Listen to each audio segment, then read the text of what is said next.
하나님의 말씀은 에베소서 2장 10절입니다. 우리는 하나님의 작품이라 그리스도 예수 안에서 선한 일들을 위하여 창조된 자들이니 그 일들은 그 하나님이 전에 예비하사 우리로 그 일들 가운데서 행하게 하려 하심이니라.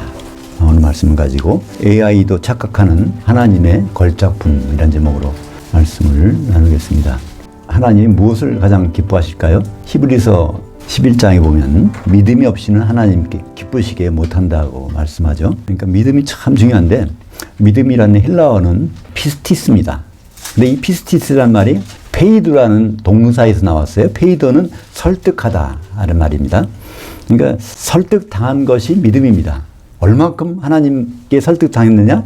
그것이 믿음의 척도가 되죠. 그러면 도대체 하나님 말씀을 우리에게 주신 목적이 무엇일까? 그것에 대해서는 디모데후서 3장 16절과 17절에 아주 정확하게 나와 있습니다. 모든 성경은 하나님의 감동으로 된 것으로 교훈과 책망과 바르게 함과 의로 교육하기에 유익하니 이는 하나님의 사람으로 온전하게 되어 모든 선한 일에 대하여 준비되게 하려 함이라. 성경을 주신 목적이 결국 하나님의 모든 선한 일에 그를 하기 위해서 준비시키기 위해서 성경을 주셨다는 것입니다. 하나님께 선한 일이란 무엇일까요? 그것은 인륜 도덕과는 거리가 있습니다. 물론 인륜 도덕을 포함하지만 그보다는 훨씬 높은 수준의 하나님의 수준이 있다는 것이죠. 하나님께 선한 일, 그것은 우리가 생각하면 굉장히 어려울 것 같아요. 연구해서 어떻게 찾을까? 근데 가장 쉬운 방법이 있습니다. 하나님은요, 변함이 없으세요. 그러면 언제 선하다고 하셨을까? 그럼 창세기에 올라가 보면 창세기 2장 18절에 나는 이거 참 선하지 않아. 그러니까 반드시 이걸 해야 되겠어. 그러니까 그분의 선하신 뜻을 나타내는 말씀이 있습니다.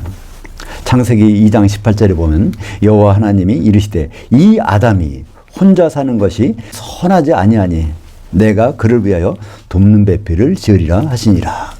이것이 바로 하나님의 선, 하나님의 기뻐하심, 하나님의 바라심, 그것을 성경 앞에다가 우리에게 보여주신 것이죠. 하나님은 아담의 피를 내서 그의 아내를 만드신 후 자신의 의지를 강력하게 표현하셨습니다. 그걸 이제 더 확실하게 말씀해 주신 것이죠. 그것이 창세기 2장 24절입니다.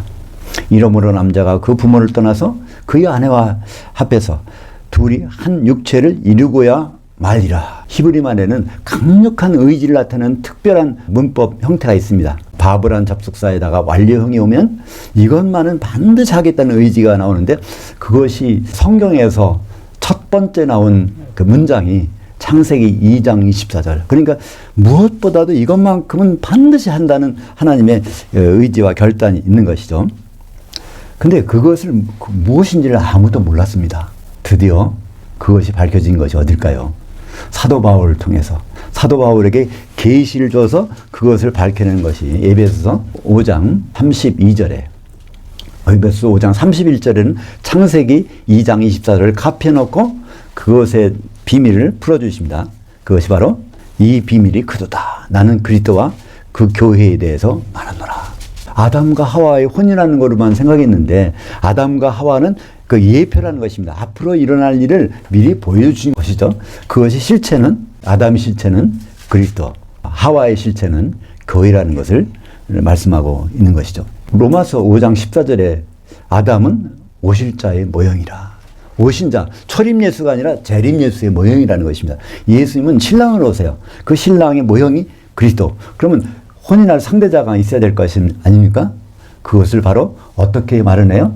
아담이 자기 피를 내서 아내가 되게 하신 것처럼 바로 그리스도고 자기 피를 내서 십자가의 피로 교회를 마련해놓고 가졌다가 앞으로 교회가 준비가 되면 오시겠다는 것이 성경 전체의 스토리가 아닙니까? 사도행전 20장 28절에 보면 그 하나님이 자기 피로 사신 교회. 신약에서는요, 성부 하나님, 성자 하나님, 성령 하나님을 단수로 표시합니다. 그래서 그분이 누군가를 모를 때는 그 앞에 정관사가 있으니까 그 하나님, 그러니까 예수 그리스도께서 자기 피로 사신 그 교회라고 분명히 말씀하고 있습니다. 우리는 십자가에서 예수님이 피 흘렸다는 건 다 알죠? 근데 왜 흘렸는지를 모를 때가 있습니다. 막연히 할 때가 있어요. 근데 가장 정확한 것은 아담처럼 그 아내를 만들기 위해서 피를 흘리셨다는 것이 성경에 흐르는 주제입니다. 그리스도께서는 십자가의 피로 교회를 사셨기 때문에 하나님의 선하신 일이라는 것은 하와처럼 교회가 한심부로 준비되는 것입니다. 창세기 2장에 있었던 그 내용의 그건 그림자고 실체는 그리스도와 교회를 통해서 이루어진다는 것이죠. 하나님의 그런 원대한 계획을 가지고서 이 천지 창조를 하셨습니다. 그래서 그 원대한 계획이 다 이루어지면 이 우주는 천지 창조한 건 우주는 다 없어져 버리고 거기에 본질만 남습니다. 어린 양과 그의 아내인 새 예루살렘 그것만 남지 않습니까? 그것이 성경 마지막에 가보면 그것만 남아요. 그래서 미리 창세전부터 작정하신 일이 있습니다. 그것이 어디 나올까요? 에베소서 1장에 보면 창세전부터 이 우주를 창조하시기 전에부터 일이 있다는 것입니다. 그것이 에베소서 1장 4절부터 7절까지 보면 거기에 자세히 나와 있는데요. 여기서 조심할 거는요. 거기서 우리가 누군지 너희가 누군지 이걸 구분해야 된다는 것입니다. 그러니까 에베소서라는 성경책이요. 무슨 책인지를 알아야 돼요. 그건 편지입니다. 보낸 사람은 누굴까요? 사도 바울, 사도가들이 그걸 보냈고요. 받은 사람들은 에베소교의 성도들입니다. 그래서 사도들은 우리, 성도들은 너희 이 말을 계속 반복해가면서 기록한 것이 에베소서입니다. 그러니까 우리는 에베소서를 쭉 보면서 우리라는 말이 나오면 일단 사도들 이렇게 생각하시면서 한번 볼까요? 1장 4절부터 7절까지 같이 천천히 보겠습니다. 창세전에 그리스도 안에서 우리를 택하사 우리로 사랑 안에서 그 앞에 거룩하고 흠이 없게 하시려고 중간에 생략하고 우리를 미리 정하사 사도들을 미리 정하사 예수 그리스도로 말미암아 자기의 아들들 그러니까 주님의 형제들이 되게 하셨으니 우리는 사도들은 그리스도 안에서 그의 은혜의 풍성함을 따라 그의 피로 말미암아 구속 곧 허물들 사함을 받았느니라. 모든 하나님 앞에 잘못될 수 있는 것은 한꺼번에 다 해결을 받은 상태에서 사도들이 활동하고 있다는 것입니다.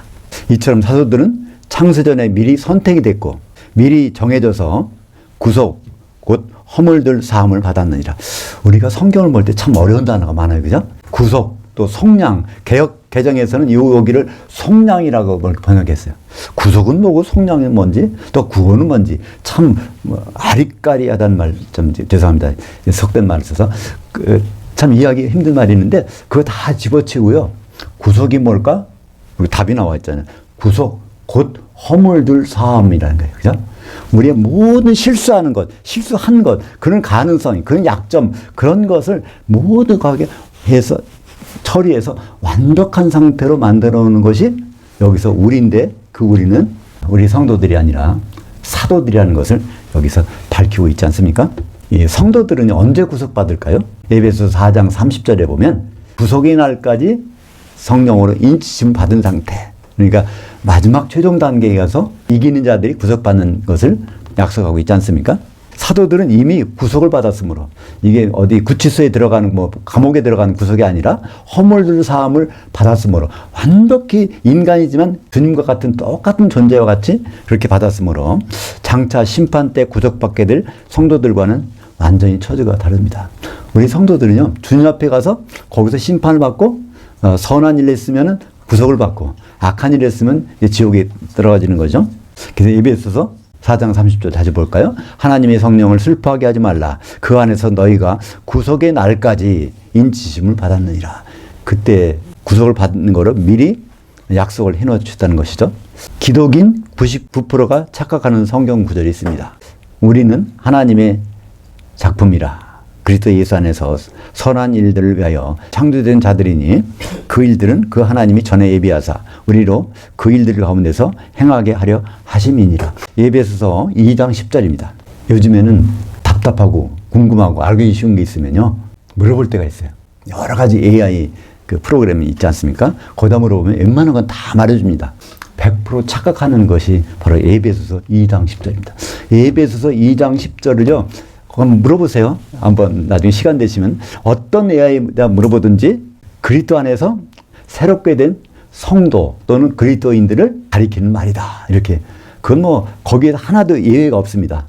어떻게 보면 99%가 아니라 100%가 착각한다고 볼 수도 있겠죠. 그걸 듣고 나면 자부심이 있지 않습니까? 내가 비록 이래도 세상 사람들이 보기엔 이래도 하나님께서 보실 때는 나를 그렇게 보시는구나. 그런 자부심을 느끼는 것까지는 좋은데 그것이 사실이 아니라면 잘못된 일 아닙니까? 황당한 일이죠. 그것은 깊이 생각하지 않아도 왜 챗GPT나 AI가 이렇게 착각을 할까요? 그것은 성경 원전을 보고서 이렇게 말해주는 것이 아니라 성경을 본 많은 신학자들이나 목사님이나 그 설교를 다 입력해서 데이터를 놓고 분석해갖고 결과치가 나오니까 그렇게 하는 것입니다. 그걸 AI에게 성경을 안 주고 온전히 요 글만 가지고 이렇게 대답해 보라면 분명히 쉽게 대답할 것입니다. 우리도 지금 에베소서 1장을 새로 읽는다고 생각해 보세요. 그러면 거기서 편지, 우리가 너희가 편지 쓴다. 너희들은 이렇게 해야 돼.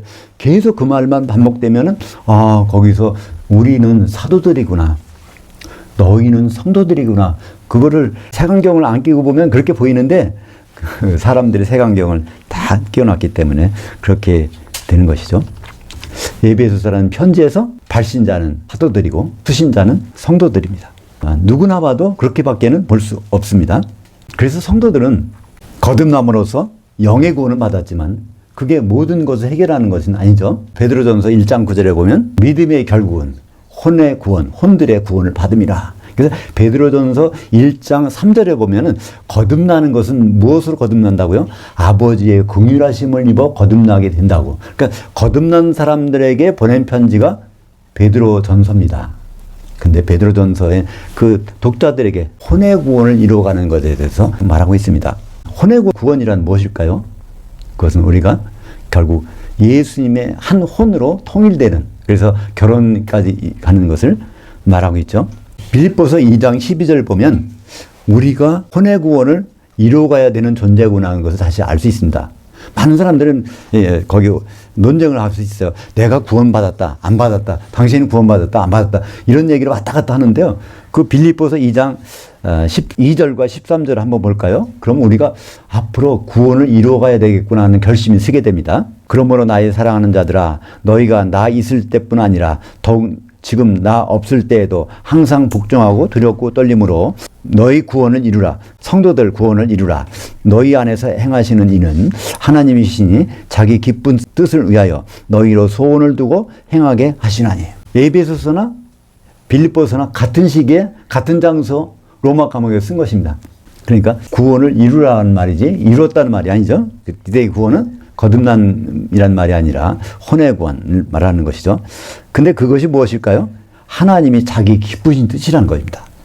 하나님의 기쁘신 뜻, 하나님의 선한 뜻, 그걸 위해서 성도들은 구원을 완성하라는 그 말씀이 있는 것이죠. 이제 주님이 오시면 주님은 뭐로 오실까요? 신랑으로 오십니다. 그죠? 아담의 실체니까 아담이 신랑으로 하와와 혼인했으니까 그렇습니다. 모든 성도들은 부활합니다.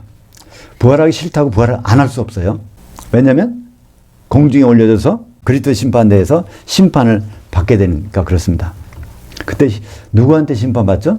물론 예수님 앞에서 심판받지만 거기에 예수님 옆에 서 있는 형제들이 있습니다. 마태복음 19장 28절에 그 부분에 대해서 말하고 있습니다.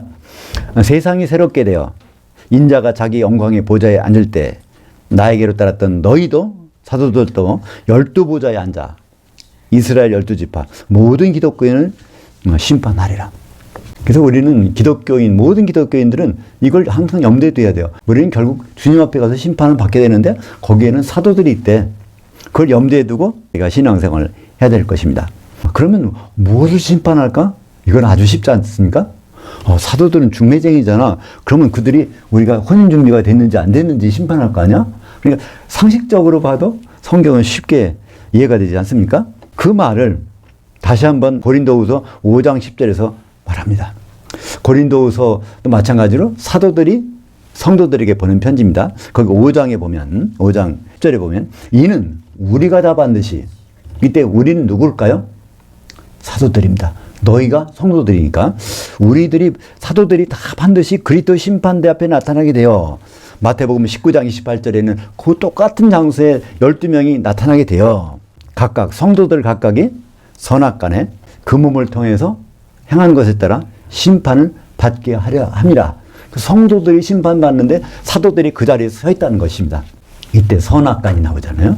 이 선도 마찬가지입니다. 창세기 2장 18절에서 나오는 선에 하나님이 아담의 혼인을 기뻐하신 것처럼 바로 그리스도의 혼인에 대해서 그 몸을 통해서 그리스도의 몸인 교회를 통해서 혼인 준비를 했느냐 그렇지 않느냐를 따라서 선악간의 심판을 받게 된다고 말씀하고 있습니다. 그 결과는 어떻게 될까요? 성경은 참 재미있어요. 어떤 것을 말해주고 나서 그 결과도 미리 보여줘요. 마태복음 25장 10절에 열처녀에 비해서 그 결과도 보여줍니다. 신랑이 오므로 그러니까 예수님이 재림하신 거죠. 준비했던 자들은 함께 혼인잔치 들 복수입니다. 오찬과 만찬인데 만찬까지 들어가고 문은 닫힌지라. 그래서 심판 결과로 이렇게 갈라진다는 것을 말씀하고 있습니다. 사도들은 결국 작품은 작품인데 걸작품인데 첫 작품입니다. 그러니까 중매쟁이고 심판관이고 새 예루살렘의 기초석입니다. 이게 똑같은 말입니다. 그 혼인의 중매쟁이고 또 혼인의 적절한 자인지를 심판하는 사람들이고 그리고 혼인한 신부를 끝까지 받쳐주는 기초석이라는 거예요. 그러니까 사도의 역할과 성도의 역할은 극명하게 구분되는 것입니다. 성도들은 그리스도의 아내가 되기 위해서 사도들 위해 세워질 새 예루살렘 성을 이룰 선별된 재료들입니다. 우리는 구약에서 성막에서 그 예를 찾아볼 수 있지 않습니까? 광야에 조각목, 아카시아 나무가 많이 있는데 그거를 잘라냅니다. 그걸 쌓아놔요. 광야에 있으면은 죽을 때까지 거기 있을 텐데 그걸 칼질하고 톱질해서 쌓아놓으면 얼마나 아프겠어요? 나무로서는. 근데 그 목적이 있습니다. 어디? 성막, 하나님이 모시는 거기에 건축 재료로 그걸 해놓은 거잖아요. 그래서 그걸 쓰기 위해서 그게 잘라지고 톱질하고 대패질해서 거기다 뭐 하는 것입니다. 우리 성도들은 마찬가지로 새 예루살렘의 성곽을 이루기 위해 성벽을 이루기 위해서 이렇게 소중히 갖다 놓은 재료들이죠. 한마디로 우리는 아직 미완성인 하나님의 걸작품입니다. 사도들이 완성된 걸작품이라면 우리는 미완성된 걸작품이라고 볼 수가 있는 것이죠. 바로 고린도후서 11장 2절 성경에서 가장 두드러지게 노골적으로 표현한 구절이 바로 고린도후서 11장 2절입니다. 내가 사도가 너희 성도들을 정결한 한 처너로 한 남편인 그리스도께 드리려고 이미 중매를 해놨습니다. 고린도후서 11장 2절을 보면 요한계시록이 아주 쉽게 이해가 돼요. 요한계시록은 음행하지 말라는 것이 요한계시록의 핵심 내용이잖아요. 왜 음행하지 말라고 했을까요? 이미 남편이 적정된 그분이 있는데 왜 다른 걸 좋아하고 있느냐? 이것이 바로 요한계시록의 핵심 내용 아닙니까? 에베소서 2장 20절에 너희 성도들은 그 사도들 곧 선지자들의 기초석 위에 세우심을 입은 자들이라. 이미 이렇게 건축되기로 작정된 사람들이라는 것입니다. 그 결과물도 나옵니다. 요한계시록 21장 14절에 보면 어린 양의 신부인 새 예루살렘의 그 성의 성곽에는 12 기초석들이 있고 그 위에는 어린 양의 12 사도들의 12 이름들이 있더라. 여기 11명도 아니고 13명도 아닙니다. 12. 물론 다른 유다가 거기서 빠졌지만 대신 누가 있습니까? 사도 바울이. 사도 바울은 분명히 편지할 때마다 그리스도의 사도된 나 바울은 그래서 그거를 사도라는 것을 주장하지 않습니까? 성도들은 최종 걸작품을 완성하는 데 쓰일 아주 선택된 재료들입니다.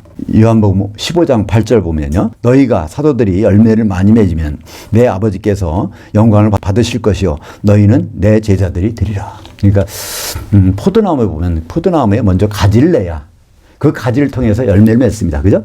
포도나무 자체가 그냥 나무 통째 줄기가 꽃피고 열매 맺는 거 아니지 않습니까? 먼저 가지부터 냅니다. 그래서 예수님은 말씀하셨어요. 나는 참 포도나무, 진짜 포도나무인데 너희는 가지들이야. 근데 예수님의 목적은 이 꽃을 피워서 열매를 맺는 게 목적입니다. 그러니까 열매는 반드시 누굴 통해서 맺어요? 사도들을 통해서 맺는다는 것을 예수님은 요한복음 15장에서 말씀해 주고 있는 것입니다.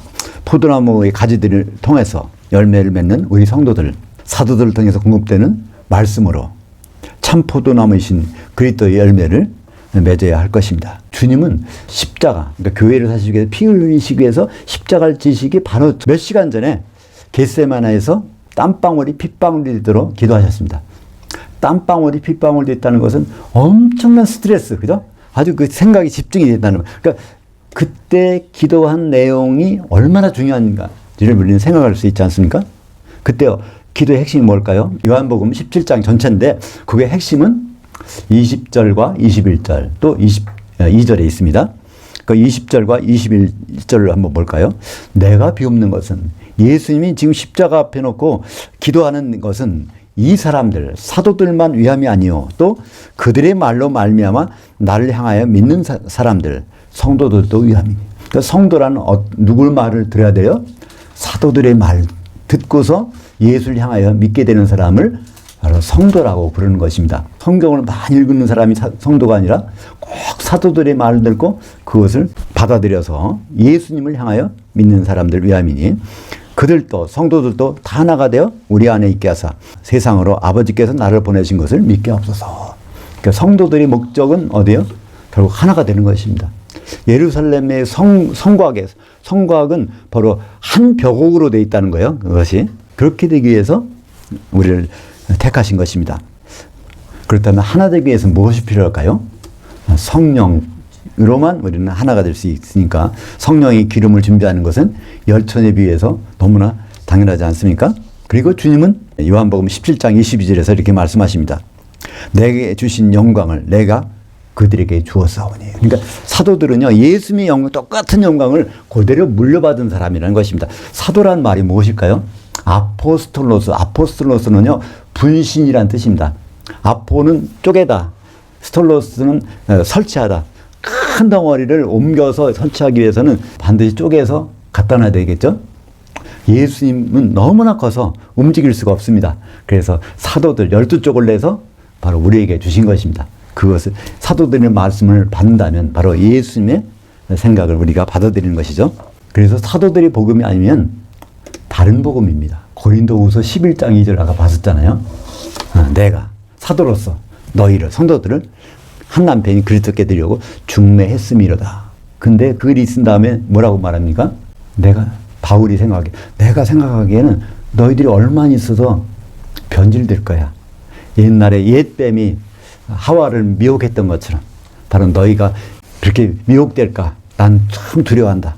그러면서 고린도후서 11장 4절에 거기 다른 예수, 다른 복음, 다른 영, 다른 복음이라고 말하지 않습니까?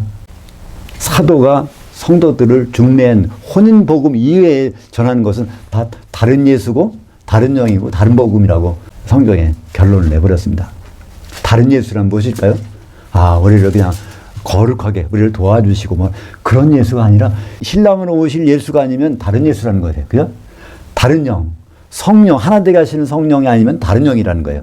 다른 복음, 혼인하는 복음이 아니면 다른 철학이나 다른 윤리나 그런 것이라는 것을 거기서 이제 사도 바울은 구분해주고 있는 것입니다. 부활하신 예수님 마지막에 사도들에게 당부한 것이 있습니다. 요한복음 21장에 사도의 대표라고 할 수 있는 베드로에게 무엇을 당부하실까요? 요한복음 21장 15절부터 17절까지 간략하게 보면 내 어린 양들을 먹이라. 내 장성한 양들을 치라. 내 장성한 양들을 먹이라. 사도들에게 이렇게 명령하셨어요. 이 명령을 우리가 읽어보면서 우리는 무슨 생각이 들까요? 사도들 보고 명령하셨으니까 우리 성도들은 내 어린 양이고 장성한 양이 되든지 어떤 처지든지 사도들의 말을 먹고 그 말을 따라야 되겠다는 생각이 들지 않습니까? 우리는 제3자 입장에서 성경을 보는 게 아니라 거기서 주님이 사도를 통해서 뭘 하실까? 주님이 사도를 통해서 우리를 먹이신대. 그러면 우리가 다른 걸 먹어서는 안 되겠구나. 그런 생각이 들지 않습니까? 마태복음 25장 40절. 모든 기독교인들이 공중에서 만나서 심판받는 장면이 마태복음 25장에 양과 염소의 비유에서 나옵니다. 그때 뭘 가지고 어떻게 누구와 함께 심판하시는지 마태복음 25장 40절도 만약에 AI에게 챗 GPT에 물어보면 이것도 100% 다른 대답이 나올 것 같아요. 왜냐하면 한번 보실까요? 마태복음 25장 40절 너희가 여기 내 형제들 여기서 너희가 보면 양들에게 장사한 양들에게 말하는 거예요. 너희가 여기라는 것은 바로 그 보좌 옆에 쭉 12명한테 말하는 거예요. 그 누구겠습니까? 내 형제들. 예수님은요 제자들을 보고 형제들이라고 한 적이 없었어요. 언제까지? 부활하시기 전까지. 부활하신 다음에 마태복음 28장 10절인가요? 거기 보면 부활하신 예수님 다음에 예수님이 막달라 마리아에게 빨리 가서 내 형제들에게 갈릴레에 가서 나를 만나자고 그렇게 말하라. 또 요한복음에도 똑같은 말이죠. 막달라에게 그 말씀 하셨습니다. 부활하신 예수님이 처음으로 사도들을 내 형제라고 말씀하셨습니다. 왜 그때에 비로소 그렇게 될까요? 부활하기 전에는요, 예수님은 독생자이셨어요. 그죠? 그 독생자라는 얘기는 형제가 없다는 얘기예요. 외아들에게는. 근데 부활할 때 맏아들로 부활하셨기 때문에 처음으로 사도들을 내 형제들이라고 말씀하시고, 예수님이 그 내 형제들이라는 말씀을 어디 가서 또 그리스도의 심판대에 가서 여기 있는 12명의 내 형제들 중에 지극히 작은 자 하나인 것이 바로 내게 한 것이라 말씀하십니다. 그럼 우리가 사도들을 어떻게 대접해야 될까요? 지금 다 죽었는데, 그러나 사도들을 대접하는 방법이 있습니다. 사도들은 우리에게 신약 성경을 남겨줬습니다. 신약 성경이 지극히 작은 부분까지도 그냥 대충 넘어가지 않고 옛날에 읽었으니까 그렇겠지 것이 아니라 날마다 우리가 식사를 매일 하듯이 그걸 꼼꼼히 읽다 보면 결국 에베소서 2장 10절도 우리가 하나님의 걸작품이 아니라 사도들이 걸작해 놓구나, 그걸 새로 깨닫게 되는 것이죠. 저도 사실은 이 부분을 몰랐어요, 옛날에는. 그래서 제가 전도사 시절에 청년부에 가서 가르칠 때도 우리는 보통 사람이 아니야. 하나님의 걸작품이야. 우리가 몸을 소중히 다뤄야 돼. 이렇게 자부심을 갖게 해주는 그 설교를 할 수밖에 없었습니다. 그러나 꼼꼼히 보다 보면, 그래서 성경에서 예수님이 그렇게 하신 것 같아요. 지극히 작은 부분까지라도 대접한다면, 이 말씀을 주신 이유가 다시 생각이 나는 것이죠. 다시 이어가서 볼까요? 내 형제들 중에 지극히 작은 자에게 하나에게 한 것이 곧 내게, 예수님께 한 것이니라. 예수님을 신랑으로 알고 준비한 것이라고 하는 말씀이죠. 사도들이 꼴을 섭취해서 그 심판 자리에서 장성한 양들이 된다면 바로 영벌 대신에 영생에 이르러 하나님의 최종 걸작품 새 예루살렘 어린 양의 신부로 나타나게 될 것입니다. 기도하겠습니다. 하나님 아버지, 우리에게 하나님의 걸작품에 가까이 맺어주심을 감사합니다. 사도들의 말씀을 우리가 묵상하며 지극히 작은 부분까지라도 섭취해서 주님을 만날 때 부족함이 없도록 세워주시옵소서. 예수님 이름으로 기도합니다. 아멘.